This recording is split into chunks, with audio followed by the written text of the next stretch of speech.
Marjorie Taylor Greene co-hosted the Young Turks recently. If you don't, I don't know why.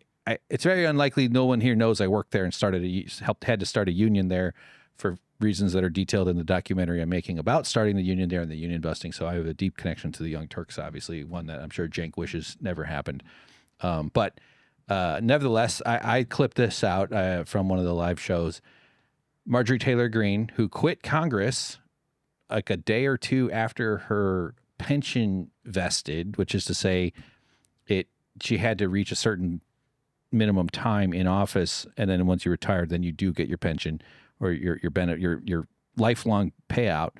And I think it's only something like, I've heard 14,000, I've heard 17,000, so it's under 20,000, which isn't a crazy amount, but it is a lot of money. If I could land some job that I don't have to go to anymore, but it pays me 15,000 a year for the rest of my life, with probably has little bumps, I'll take it. And she's worth like 25 million or something. I don't know the precise numbers, but I know she was only worth several million when she went in, and then she's worth tens of millions after some terms or 3 terms or something, which comes up because she tries to make it seem like it's a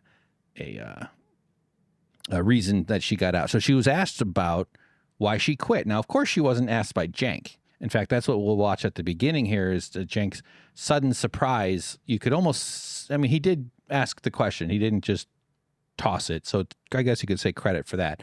But there's no way in hell this was going to come up unless it was this comment. And he's reading this one blind. Now, he normally doesn't. He'll usually say, I'm reading these blind if he is, to let you know that it could be unexpected or something like that. Not sure what he is. I wish more people would write in and ask him about the union, because the whole point of the film I'm making is that the company lied about why the union started. They said outsiders started the union. In fact, no, it was me and my friends to stop exploitative working practice or employment practices. So yeah, this is pretty funny. Let's size it up a bit better here for y'all. How about that? That's fine. Let's go. Mad Chemist, so tired of hearing, oh, look at this. Okay, well, this is what happens when you read comments blind. Oh, shit. I have to do an actual moment of journalism here and speak some sort of truth or questioning to a powerful person. Fuck, this might risk my relationship with this lady who harassed a school shooting victim after he was nearly murdered in one of the most violent school shootings of American history. Oh my God, she's this bigot white supremacist who's co-hosting the home of progressives now. Oh no. But at least he continued to do it though. So tired of hearing from. Let's back up just a bit we'll go back to the pause. Oh, look at this. Okay, well, this is what happens when you read comments blind. So tired of hearing from MTG, that's our guest host today. You quit, you left Congress while telling everyone else to fight Trump. Shut up and stay out of politics. Quitter, they say. Thanks for taking my tax dollars for nothing. Spacebar, sorry. Spacebar moves okay. Shut up and quit politics, you quitter. I wrote it up here in the tweet that I put. Shut up and stay out of politics, quitter. Look how fast he reads it, though. He definitely wants to muscle through it. They say, thanks for taking my tax dollars for nothing. Marjorie. It's a great comment, though. Thanks for taking my tax dollars for nothing. That pension, that big wage, all that insider trading. Trump, shut up and stay out of politics. Quitter, they say, thanks for taking my tax dollars for nothing. Marjorie, real quick, 25 seconds here, but can you address that? Well, yes, Trump called me a traitor, and then there were death threats on my son's life. And then the president texted me that I deserved it and it was my fault.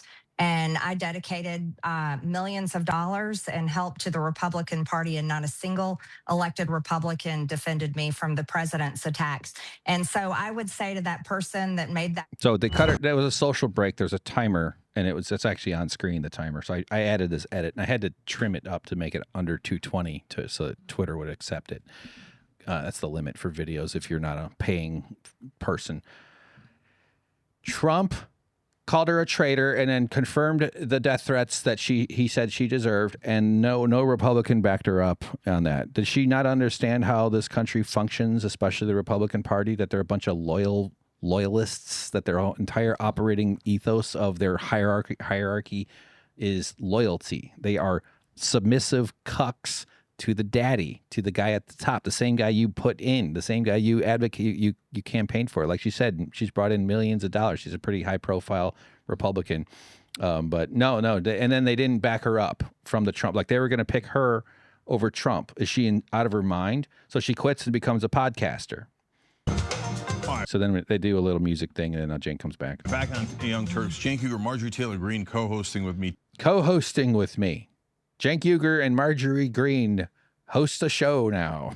Not co-hosting, but that's weird. She doesn't present stories. She just weighs in. Just call her a guest. That just sounds a little bit better.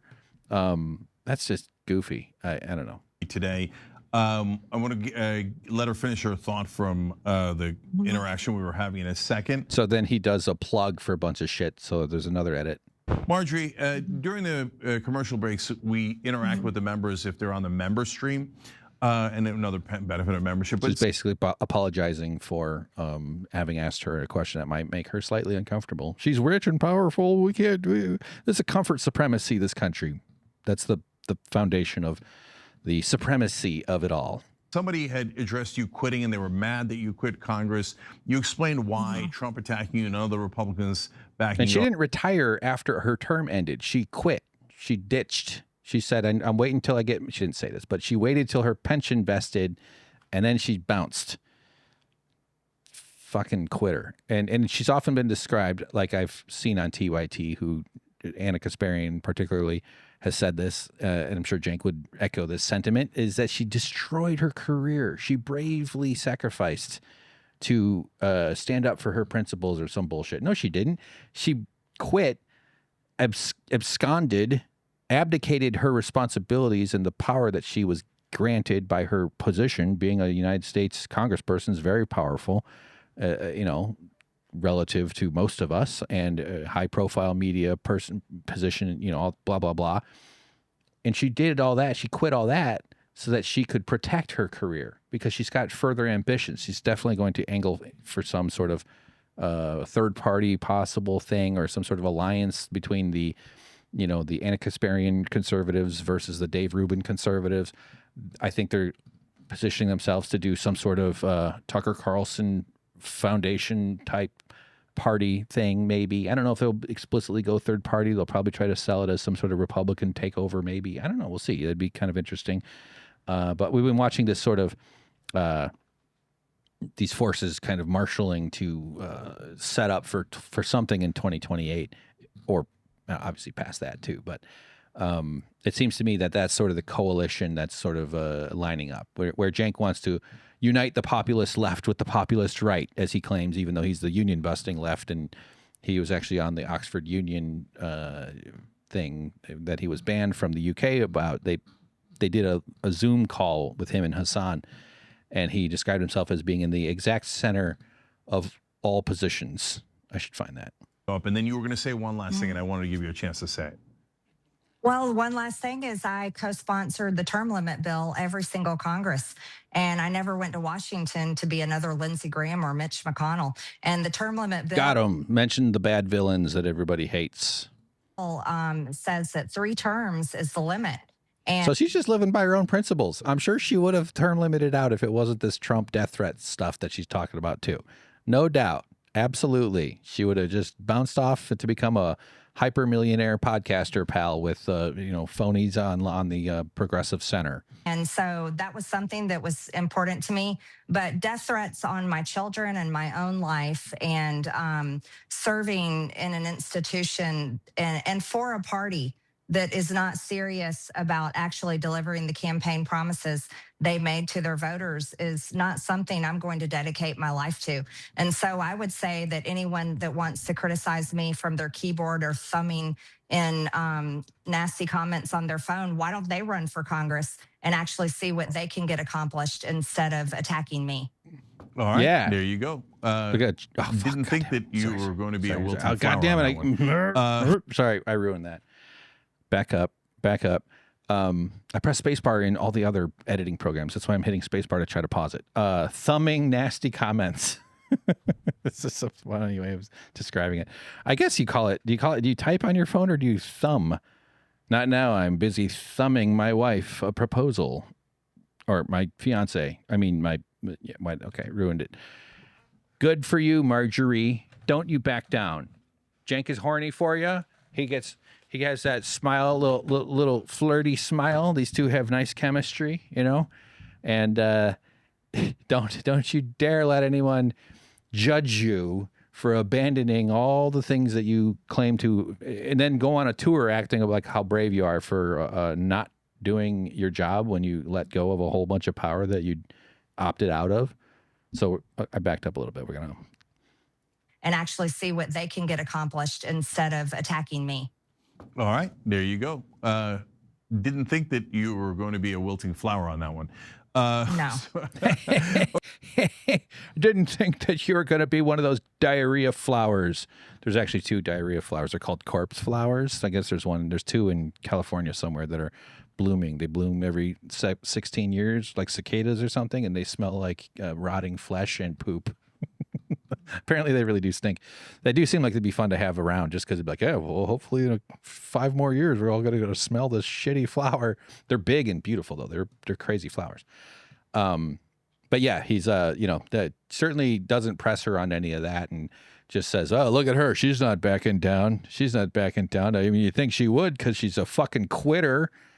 She saw a tough fight ahead and she turned around and ran, just like Cenk has done with the union situation. Okay. Nor do I really care what they think. So there's that. Yes, definitely not at all contradicted by the previous statement she just made where she seemed to care greatly by saying that you run for Congress. You run for Congress. You can think you can prove something with your toeing up your nasty comments. I switched it to the toe, which is the thumbs of the foot. All right.